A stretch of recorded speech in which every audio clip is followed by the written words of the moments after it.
চকরিয়া পৌরসভার ৫ নম্বর ওয়ার্ডের কাহারিয়াগুন এলাকার দুই ব্যক্তি আবুল নসর কোম্পানি ও মহিউদ্দিন মিরাজকে পিটিয়ে গুরুতর জখম ও রেমিটেন্সের লক্ষাধিক টাকা লুট করার অভিযোগ উঠেছে। বৃহস্পতিবার ৪ ডিসেম্বর সন্ধ্যায় চকরিয়া মগবাজার স্টেডিয়াম এলাকায় স্থানীয় ফারহান ও ফারদিন নামে দুই ব্যক্তির নেতৃত্বে একদল সন্ত্রাসী তাদের উপর পরিকল্পিতভাবে হামলা চালায় বলে অভিযোগ করেন ভুক্তভোগীরা। অভিযুক্ত ফারহান ও ফারদিন এক এলাকার টিটু কাউন্সিলরের ছেলে বলে জানা গেলেও ঘটনার বিষয়ে জানতে চাইলে তারা বিষয়টি অস্বীকার করেন। আপনি আবুল নসর আরেকজন হচ্ছে মিরাজ নামে কাউকে আপনারা মেরেছেন? আপনারা না তো, কই আমি মাত্র বাসায় আসলাম এখন। এই বিষয়ে আপনি কিছু জানেন না? না ভাই, আমি কিছুই জানি না। হামলার পর স্থানীয়রা গুরুতর আহত দুজনকে উদ্ধার করে চকরিয়া উপজেলা স্বাস্থ্য কমপ্লেক্সে ভর্তি করেন। পরে তাদের শারীরিক অবস্থার অবনতি হলে কক্সবাজার সদর হাসপাতালে রেফার করা হয়। ফিলের কুরম মাঝে 3 বছর মাথা আর গো না দিলে হাত আদার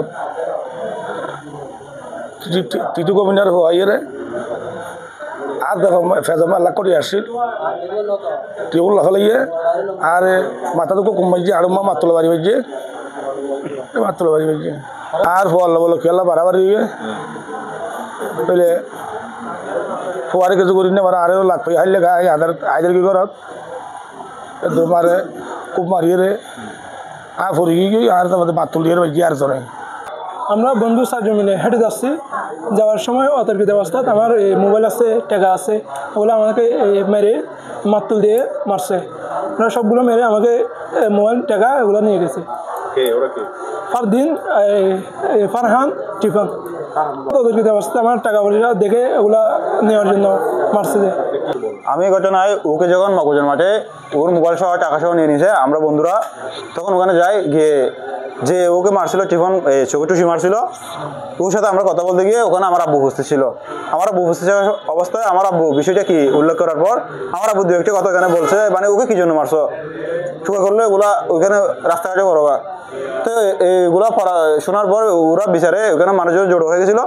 তখন আমাদের তারা দিয়েছিল, তারা দেওয়ার পর আমরা চলে গেছি। আমার আব্বু বাসায় চলে যাওয়ার জন্য পাশে গিয়ে আমার আব্বুর একটা নাতির সাথে কথা বলা অবস্থায় আমার আব্বুকে ওরা কি পিছনে এসে কিরিস নিয়ে লম্বা কিরিস নিয়ে আর মাতুল নিয়ে কারেন্টের শর্ট নিয়ে ওগুলো নিয়ে আমার আব্বুকে আঘাত করে।